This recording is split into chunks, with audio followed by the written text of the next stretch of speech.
Welcome to Tamil hot tube. இன்றைக்கி நாம் தங்கையுடன் நடந்த ரிமோட் சண்டை அப்படின்னு சொல்லிட்டு ஒரு புது கதையை தான் பார்க்க போகிறோம். சரி வாங்க கதைக்குள்ளே போகலாம். இது அண்ணனுக்கும் தங்கைக்கும் நடக்கிற கதை. இது ஒரு கற்பனை கதை. நல்லா கேட்டு என்ஜாய் பண்ணுங்க. என்னோடய வீட்டில் நான், என்னுடைய அப்பா, அப்புறம் என்னுடைய அம்மா, அப்புறம் என்னுடைய தங்கச்சி, அவ தான் இந்த கதையுடைய கதாநாயகி. என்னுடைய தங்கச்சி பேர் சிவாங்கி. அவளுடைய வயசு 19. அவள் இப்போ தான் காலேஜ் ஃபஸ்ட்டு இயர் படிக்கிறா. என்னோடய தங்கச்சி பார்க்குறதுக்கு செம அழகாக இருப்பா. அவளை பார்த்து சைட் அடிக்காத பசங்களே என் காலேஜில் இல்லை. அந்த அளவு அழகாக இருப்பா. என்னோட பேர் சந்துரு. நான் தான் இந்த கதையுடைய கதாநாயகன். என்னுடைய வயசு 21. நான் காலேஜில் 3வது வருஷம் படிச்சிட்ருக்கேன். நானும் என்னுடைய தங்கச்சியும் லாக்டவுன் காரணமாக இப்போது நாங்கள் வீட்டில் தான் இருக்கோம். எல்லாருமே ஒரே வீட்டில் தான் இருக்கோம். அப்பா மட்டும் இப்போது பக்கத்து தெருவில் தன்னோட ஃப்ரெண்டு வீட்டுக்கு அடிக்கடி போயிட்டு வருவார். சாப்பிட்றதுக்கு மட்டும் வீட்டுக்கு கரெக்டாக வந்துடுவார். என்னுடைய அம்மாவை பற்றி சொல்லணுன்னா, என்னுடைய அம்மா எப்போவுமே சமையலே கதின்னு சொல்லிட்டு சமையல் ரூம்லேயே இருப்பாங்க. அடுத்ததாக என்னுடைய தங்கச்சி சிவாங்கிக்கும் எனக்கும் அடிக்கடி பெரிய சண்டையே நடக்கும். நாங்கள் எப்போவுமே சண்டை போட்டுக்கிட்டே எங்களோட நேரத்தை கடத்துவோம். நாங்கள் அதிகமாக சண்டை போடுறது எதுக்காகனா, டிவி ரிமோட்காக தான். நாங்கள் அடிக்கடி சண்டை போட்டுக்கிட்டே இருப்போம். இப்படி நாங்கள் டிவிக்காக சண்டை போடும்போதும் தான் எனக்கு ஒரு விஷயம் நடந்துச்சு. அந்த சம்பவத்தை தான் இந்த கதையில் நான் சொல்ல போகிறேன். அந்த சம்பவம் நடந்ததுலேருந்து தான் நான் என்னுடைய தங்கச்சி சிவாங்கியை நான் காதலிக்க ஆரம்பித்தேன். அதை தான் இந்த கதையில் சொல்ல போகிறேன். அப்படி தான் ஒரு நாள் நான் டிவி பார்த்துக்கிட்டு இருந்தேன். அப்படி நான் டிவி பார்த்துக்கிட்டு இருக்கும்போது என்னோடய தங்கச்சி சிவாங்கி அவளோட ரூமில் இருந்து வெளியே வந்தா.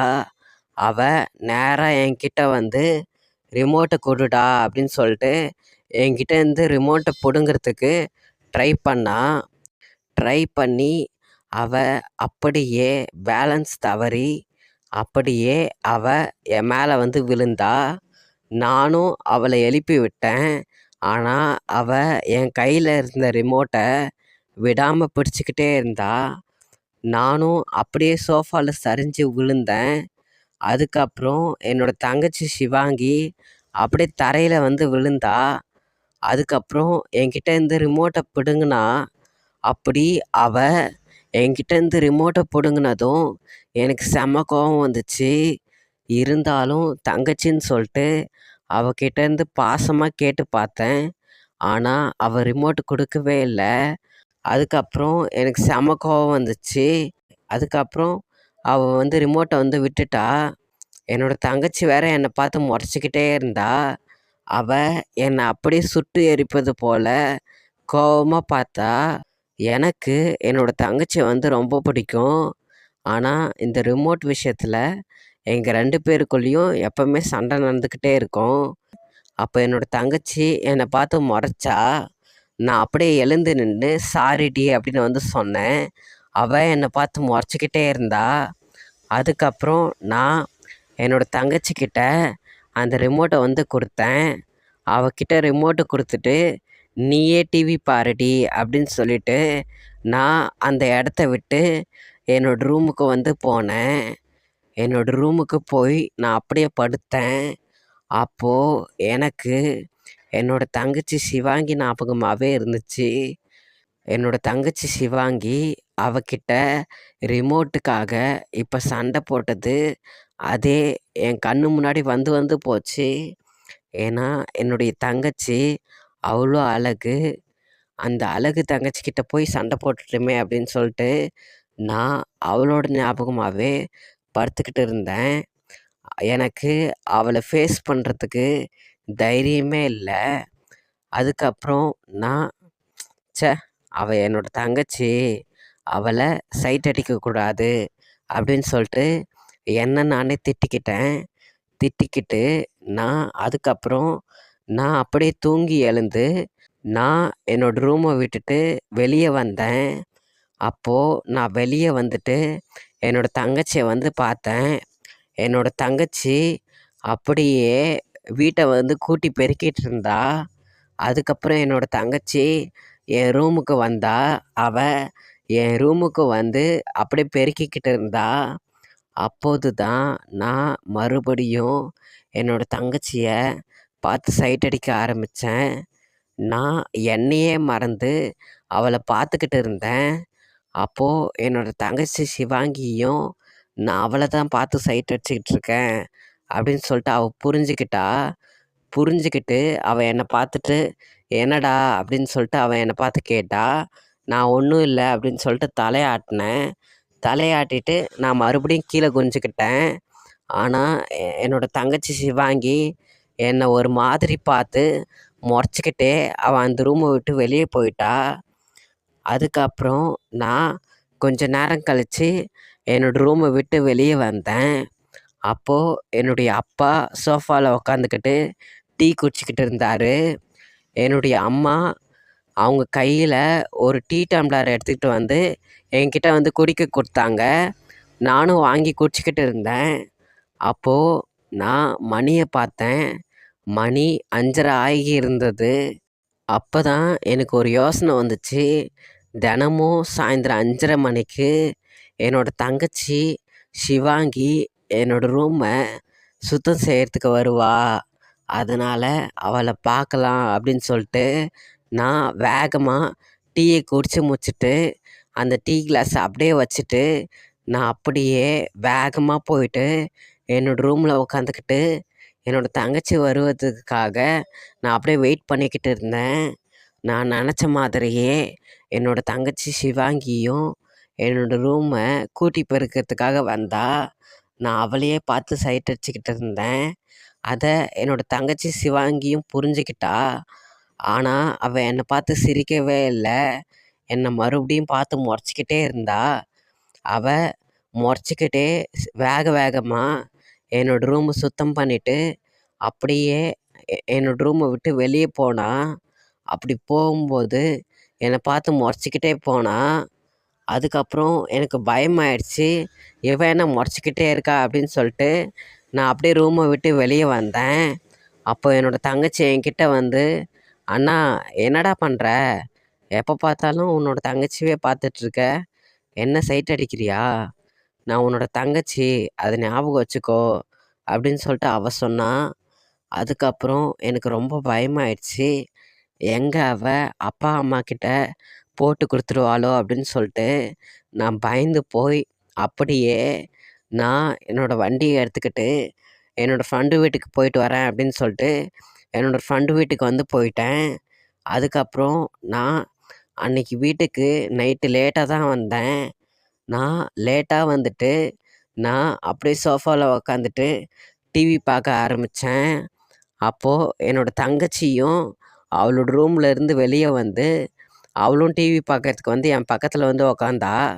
நான் அப்படியே பயந்து போய் அவள் வந்து உக்காந்ததும் நான் அப்படியே எழுந்து என்னோடய ரூமுக்கு வந்து போயிட்டேன்.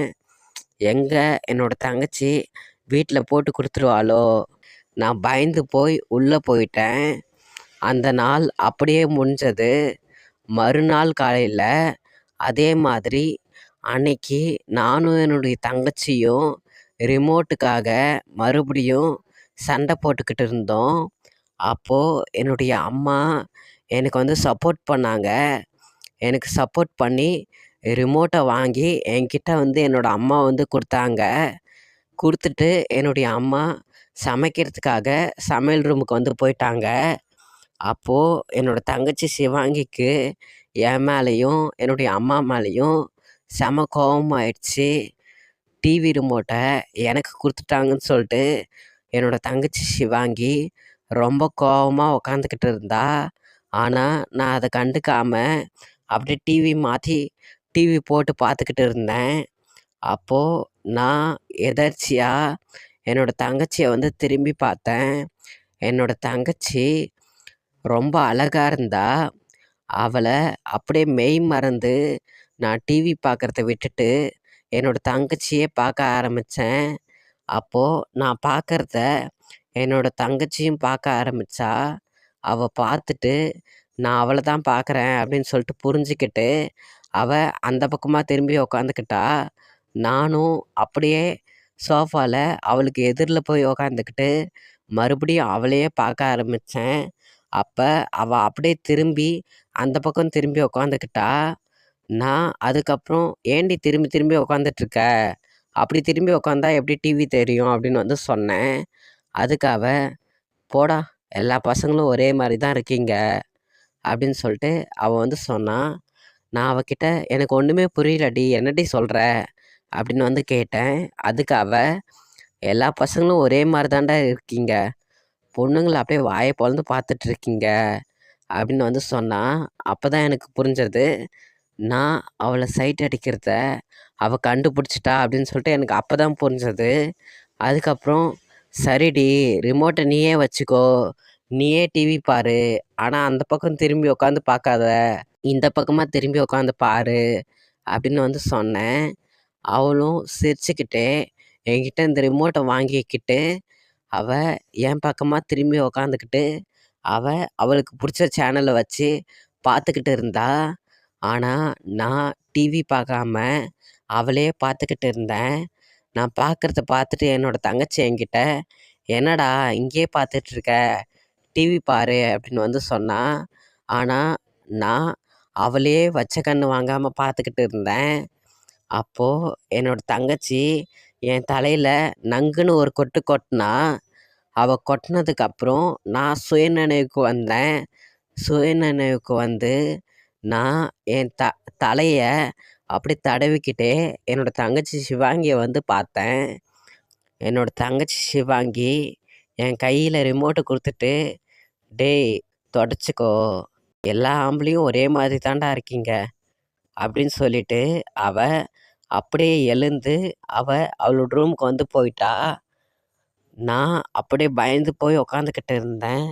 எங்கே நாம் அவளை சைட் அடிக்கிறத அம்மா கிட்ட சொல்லிடுவாளோ அப்படின்னு சொல்லிட்டு நான் பயந்து போய் உக்காந்துக்கிட்டு இருந்தேன்.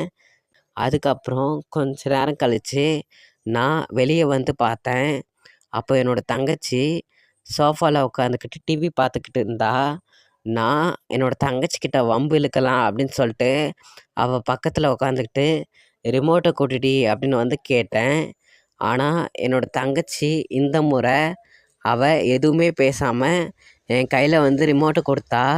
அப்போது நானும் ரிமோட்டை வாங்கிக்கிட்டு என்ன இவ சண்டையே போட மாட்டேங்கிறா அப்படின்னு சொல்லிட்டு அவளை வம்பு இழுக்கலான்னு சொல்லிட்டு நான் அவளே பார்த்துக்கிட்டு இருந்தேன்.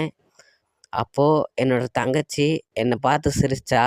இதுக்கப்புறம் என்ன ஆச்சு, நானும் என்னோடய தங்கச்சியும் ரிமோட்டுக்காக சண்டை போட்டோமா, இல்லை எங்களோட காதலுக்காக சண்டை போட்டோமா இல்லையா அப்படின்றத நீங்கள் அடுத்தடுத்த பகுதியில் வந்து கேளுங்க.